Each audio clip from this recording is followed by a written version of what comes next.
Eh bien bonsoir à tous, on se retrouve pour une petite vidéo sur l'avancée de la Walipini.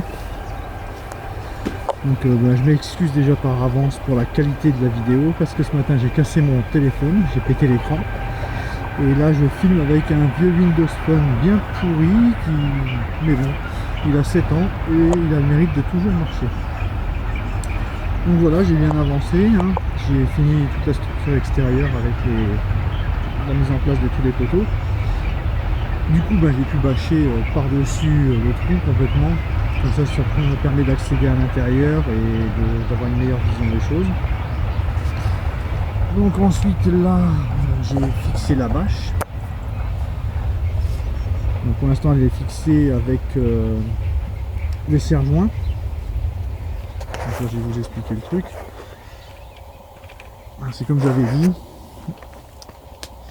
À l'intérieur c'est des lames de terrasse traitées autoclave. J'en ai mis que deux. En intermédiaire, là j'ai récupéré des planches de palette que je mettrai ici et là en bas pour retenir la terre, pas que la pression de la terre ne perce la bâche. Donc c'est peut-être un peu abusé comme précaution, mais bon, vaut mieux prévenir que guérir, hein, si j'ai un trou dans la bâche. Ensuite, bon, on repasse de l'autre côté.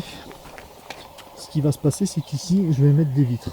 Je vais récupérer les vitres de l'ancienne serre et les vitres poseront ici sur ce rebord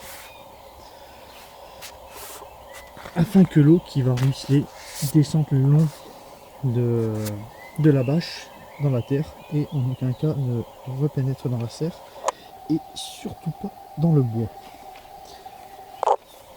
Donc voilà.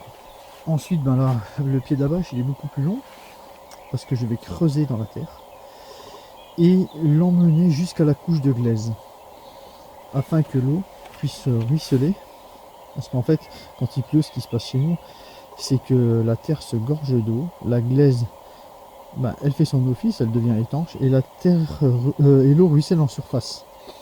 Donc moi je vais essayer d'amener l'eau qui ruisselle en surface, de la capter et de l'amener dans l'allée. Et de l'allée je ferai un drain de surface avec des cailloux et un tuyau de drainage qui ira déverser tout l'eau au fond afin d'éviter qu'elle aille dans la serre. Voilà. Donc sur l'avant de la serre, je n'ai pas encore tranché exactement sur ce que j'allais faire. Sûrement un petit seuil en bois imputrescible sur lequel reposera une vitre. Donc tout l'avant de la serre sera vitré. Et de l'autre côté, bon, je n'ai pas commencé.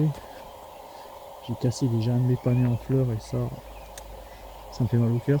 Ça fait moins de graines, mais bon, voilà, faut pas de mettre sans casser les œufs. Et donc pour en revenir à ce que je disais tout à l'heure, je ne sais pas si vous voyez bien ici, j'avais fait des rainures dans lesquelles j'avais encastré les vitres dans mon ancienne serre. Bon, là quand même 10 ans, hein, ça a tenu 10 ans. Mais le problème c'est que l'eau ruisselait, pénétrait le bois de support, là, et à chaque fois j'avais des planches qui finissaient par pourrir, donc j'ai dû réparer déjà 2 ou 3 fois ce système. Donc ce système n'est pas bon. C'est pour ça que j'ai fait un système avec une bâche pour protéger mon bois. Donc j'avance pas beaucoup parce que bon, ma femme travaille, hein. La semaine dernière et la semaine d'avant il y avait des grands week-ends, donc j'avais des bons coups de main. Là j'ai à disposition un petit de 5 ans qui m'aide à tirer mes ficelles et à mesurer. Et quand le deuxième rentre de l'école, Adrien il me file un petit coup de main.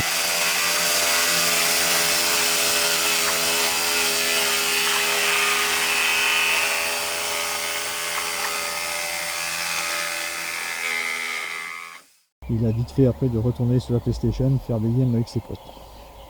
Voilà, moi c'est tout pour aujourd'hui. Je vous dis à bientôt pour une prochaine vidéo.